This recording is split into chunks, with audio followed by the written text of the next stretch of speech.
Selamat siang. Perkenalkan, nama saya Nova Indah Situmorang dari kelas 1B STR Kebidanan Poltekkes Kemenkes Palembang. Di sini saya akan menganalisis tentang beberapa isu kebijakan dan peraturan yang akan berdampak dengan nilai Pancasila dan dalil undang-undang. Yang pertama adalah saya akan menganalisis kebijakan DPR anggarkan 48 miliar untuk gorden. Menurut saya, dalam konteks ini, alokasi anggaran yang besar untuk kebutuhan non-prioritas bisa dianggap tidak mencerminkan kesadaran akan tanggung jawab dan moral terhadap masyarakat. Anggaran yang terfokus pada gorden, sementara banyak kebutuhan yang mendesak di masyarakat seperti kesehatan dan pendidikan, bisa dianggap tidak berperi kemanusiaan. Kebijakan ini dapat menimbulkan kontroversi dan perpecahan jika masyarakat merasa bahwa DPR tidak memahami atau mengutamakan kepentingan rakyat. Kebijakan seperti ini seharusnya melalui diskusi yang melibatkan suara rakyat untuk memastikan bahwa anggaran digunakan untuk kepentingan umum. Ketersediaan anggaran yang besar untuk gorden dibandingkan dengan program-program yang lebih berdampak langsung pada kesejahteraan masyarakat bisa dipertanyakan. Dalil undang-undang yang terkait yaitu Undang-Undang Nomor 17 Tahun 2003 tentang Keuangan Negara. Pasal 2 mengatur bahwa pengelolaan keuangan negara harus dilakukan secara efektif, efisien, dan akuntabel. Alokasi yang tidak rasional bisa melanggar prinsip-prinsip ini.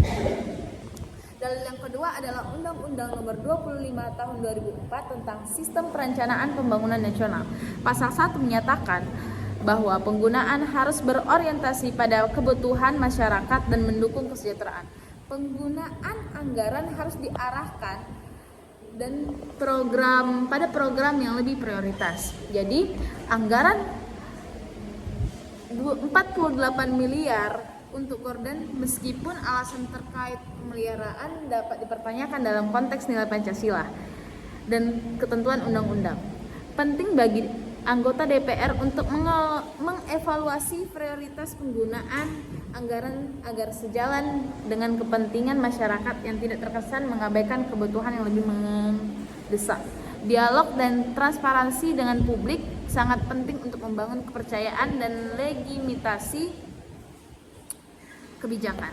Yang kedua yaitu 175.510 narapidana dapat remisi di HUT ke-78 RI, 2.606 orang langsung bebas dan HUT RI ke-78 ribuan narapidana dapat remisi termasuk mantan menteri. Menurut saya dalam konteks ini, remisi merupakan bentuk pengakuan terhadap hak asasi manusia dan memberikan kesempatan bagi narapidana untuk reintegrasi ke masyarakat. Namun kebijakan ini harus memperhatikan keadilan termasuk bagi mereka yang terlibat dalam kasus korupsi dan atau pelanggaran berat. Proses pemberian remisi sebaiknya harus melibatkan pertimbangan yang bijak dan transparan termasuk pandangan masyarakat dan ahli hukum untuk menghindari kesan bahwa kebijakan itu tidak adil. Dalil undang-undang yang terkait adalah Undang-Undang Nomor 12 Tahun 1945 tentang Kemasyarakatan. Pasal 14 menyebutkan bahwa narapidana dapat memperoleh remisi sebagai penghargaan atas perilaku baik. Namun remisi harus diberikan dengan mempertimbangkan jenis kejahatan yang dilakukan. Undang-Undang Nomor 39 Tahun 1999 tentang hak asasi manusia menyatakan bahwa setiap orang berhak atas perlakuan yang adil dan manusiawi, termasuk narapidana. Namun, hak ini harus seimbang dengan kepentingan masyarakat. Jadi kebijakan remisi bagi 175.510 narapidana dapat dilihat sebagai langkah memberikan kesempatan kedua, namun harus dilaksanakan dengan penuh pertimbangan. Kebijakan ini harus sejalan dengan nilai-nilai Pancasila, terutama dalam hal keadilan dan kemanusiaan. Keterlibatan masyarakat dalam proses evaluasi dan transparansi adalah kunci untuk memastikan bahwa kebijakan ini tidak hanya menguntungkan segelintir orang, tetapi juga mencerminkan kepentingan dan rasa keadilan bagi seluruh rakyat Indonesia. Baik, yang ketiga yaitu pemerintah respon dampak El Nino pada 18,8 juta KPM dan akhirnya cair juga. Jokowi bagikan BTL El Nino senilai Rp400.000. Menurut saya, dalam kebijakan ini menunjukkan perhatian pemerintah terhadap masyarakat yang terkena dampak krisis iklim, mencerminkan prinsip kemanusiaan. Pemberian bantuan tunai adalah langkah nyata dalam mengurangi beban ekonomi KPM. Dalam memberikan bantuan kepada mereka yang paling membutuhkan, kebijakan ini mendukung tujuan untuk menciptanya keadilan sosial. Namun penting juga untuk memastikan bahwa bantuan ini tepat sasaran dan menjangkau semua yang membutuhkan. Kebijakan ini dapat memperkuat rasa solidaritas dan persatuan menghadapi bencana alam, asalkan didistribusikan secara transparan dan adil. Jadi dalil undang-undang terkait adalah Undang-Undang Nomor 13 Tahun 2011 tentang penanganan fakir miskin,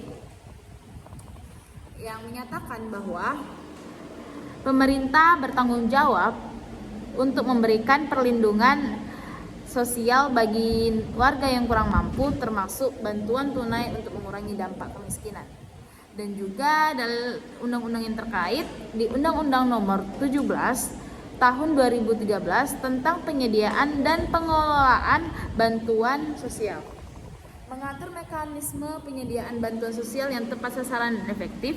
Kebijakan ini mematuhi prinsip-prinsip dan undang-undang yang ini untuk mencapai tujuan yang diinginkan. Jadi kebijakan pemerintah pemberian bantuan sebesar Rp400.000 kepada 18,8 juta KPM sebagai respon terhadap dampak El Nino menunjukkan komitmen pemerintah dalam melindungi rakyat. Kebijakan ini sesuai dengan nilai Pancasila, terutama dalam keadilan dan kerakyatan.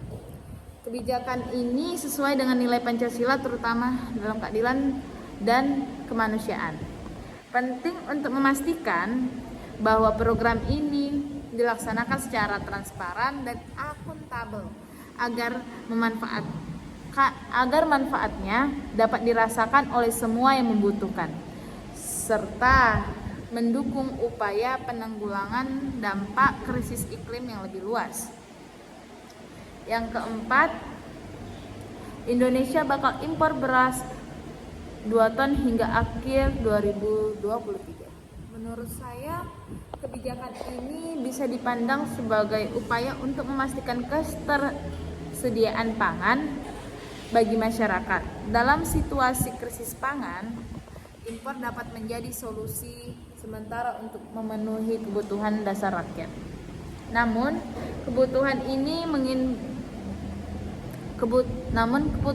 untuk mengimpor beras juga harus dipertimbangkan dampak terhadap petani lokal. Jika impor dianggap merugikan petani lokal, hal ini dapat menciptakan ketidakadilan sosial yang bertentangan dengan nilai Pancasila. Kebijakan impor harus disertai dengan komunikasi yang jelas kepada masyarakat dan petani, sehingga dapat menghindari kecemasan dan perpecahan. Keputusan transparan dan adil akan mendukung persatuan. Kebijakan ini harus berdasarkan pada analisis yang mendalam dan melibatkan pemangku kepentingan, termasuk petani dan masyarakat, untuk memastikan keputusan yang diambil memang untuk kepentingan rakyat. Dalil undang-undang yang terkait adalah Undang-Undang Nomor 18 Tahun 2012 tentang Pangan, menyatakan bahwa pemerintah bertanggung jawab memenuhi kebutuhan masyarakat. Pemerintah bertanggung jawab untuk memenuhi kebutuhan pangan masyarakat. Impor dapat dilakukan sebagai langkah untuk memastikan ketahanan pangan nasional. Undang-Undang Nomor 19 Tahun 2013 tentang Perlindungan dan Pemberdayaan Petani mengatur perlindungan bagi petani agar tidak dirugikan oleh kebijakan impor. Kebijakan impor beras harus dipertimbangkan dampaknya terhadap petani lokal dan pasar domestik. Jadi kebijakan impor beras 2 ton hingga akhir 2023 dapat dilihat sebagai upaya untuk memenuhi kebutuhan pangan masyarakat. Namun perlu dilaksanakan dengan hati-hati. Kebijakan ini harus sejalan dengan nilai-nilai Pancasila, terutama dalam hal keadilan sosial dan perlindungan terhadap petani lokal. Penting bagi pemerintah untuk memastikan bahwa keputusan ini tidak merugikan petani dan diimbangi dengan program pemberdayaan untuk meningkatkan produksi pangan domestik, transparansi dan dialog dengan masyarakat serta pemangku kepentingan lainnya sangat penting dilaksanakan di kebijakan ini. Yang kelima, Omnibus Law Cipta Kerja. Menganalisis tentang peraturan ini, kebijakan ini diharapkan agar meningkatkan lapangan kerja dan kesejahteraan masyarakat. Namun, jika tidak diimbangi dengan perlindungan terhadap hak-hak masyarakat, hak-hak pekerja seperti upah yang adil dan kondisi kerja yang baik, maka nilai kemanusiaan dapat terabaikan. Omnibus Law bertujuan untuk mendorong investasi dan pertumbuhan ekonomi. Namun terdapat kekhawatiran bahwa kebijakan ini akan menguntungkan pengusaha besar, sementara hak-hak masyarakat termaksud pekerja dan petani mungkin terpinggirkan. Ini bertentangan dengan prinsip keadilan sosial. Dalil undang-undang yang terkait adalah Undang-Undang Nomor 13 Tahun 2003 tentang Ketenagakerjaan. Mengatur hak dan kewajiban pekerja dan pengusaha. Perubahan dalam kebijakan ketenagakerjaan yang diatur dalam Omnibus Law harus sejalan dan prinsip-prinsip perlindungan tenaga kerjaan. Terdapat juga di Undang-Undang Nomor 25 Tahun 2007 tentang penanaman modal dan Undang-Undang Nomor 12 Tahun 2011 tentang pembentukan peraturan perundang-undangan. Jadi, Omnibus Law Cipta Kerja memiliki potensi untuk mendorong pertumbuhan ekonomi dan penciptaan lapangan kerja. Tetapi perlu dievaluasi kembali dari segi perlindungan hak-hak pekerja dan keberlanjutan lingkungan. Kebijakan ini harus sejalan dengan nilai-nilai Pancasila, terutama dalam hal keadilan sosial dan kemanusiaan. Untuk mencapai tujuan yang diinginkan, kepentingan bagi pemerintah untuk memastikan bahwa proses pembuatan kebijakan ini lebih transparansi, inklusif, dan melibatkan semua pihak yang terdampak. Yang terakhir yaitu Menhan Prabowo memperkuat TNI melalui pembelian 48 pesawat tempur F-15EF baru dari Amerika Serikat.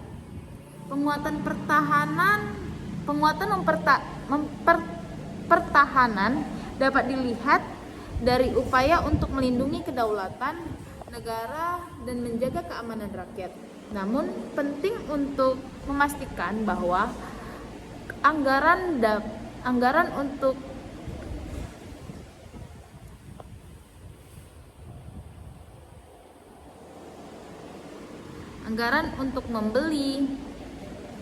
pembelian alat utama sistem senjata alutsista tidak mengabaikan kebutuhan dasar masyarakat seperti pendidikan dan kesehatan. Investasi besar dalam pertahanan harus seimbang dengan pembangunan sosial ekonomi. Jika alokasi anggaran terlalu besar untuk militer dan mengabaikan sektor lain yang lebih mendesak, maka hal ini bisa menimbulkan ketidakadilan sosial. Keputusan ini harus dipertimbangkan hubungan dengan negara lain dan dampaknya terhadap stabilitas regional. Diplomasi yang baik dan pendekatan yang konstruktif lebih disukai untuk mencapai keamanan tanpa meningkatkan ketegangan. Dalil undang-undang yang terkait adalah Undang-Undang Nomor 34 Tahun 2004 tentang TNI menyatakan bahwa TNI memiliki tugas pokok menjaga kedaulatan negara dan melindungi segenap bangsa. Pembelian alutsista dapat dianggap sebagai langkah untuk memenuhi tugas tersebut. Yang kedua adalah Undang-Undang Nomor 16 Tahun 2012 tentang pengadaan barang dan jasa pemerintah. Mengatur pengadaan barang dan jasa oleh pemerintah termasuk alutsista. Proses pengadaan harus transparan dan akuntabel. Jadi, kebijakan untuk pembelian pesawat F-15EF oleh Menhan Prabowo dapat dipandang langkah untuk memperkuat ketahanan nasional. Namun, perlu diingatkan bahwa kebijakan ini harus sejalan dengan nilai-nilai Pancasila, terutama dalam hal keadilan sosial dan kemanusiaan. Penting bagi pemerintah untuk memastikan bahwa pengeluaran untuk pertahanan tidak mengabaikan kebutuhan dasar masyarakat yang melibatkan partisipasi publik dan perumusan kebijakan ketahanan. Selain itu, diplomasi yang baik juga harus menjadi bagian dari strategi keamanan sosial untuk menjaga stabilitas dan kedamaian di kawasan. Baiklah, terima kasih. Itulah yang bisa saya sampaikan.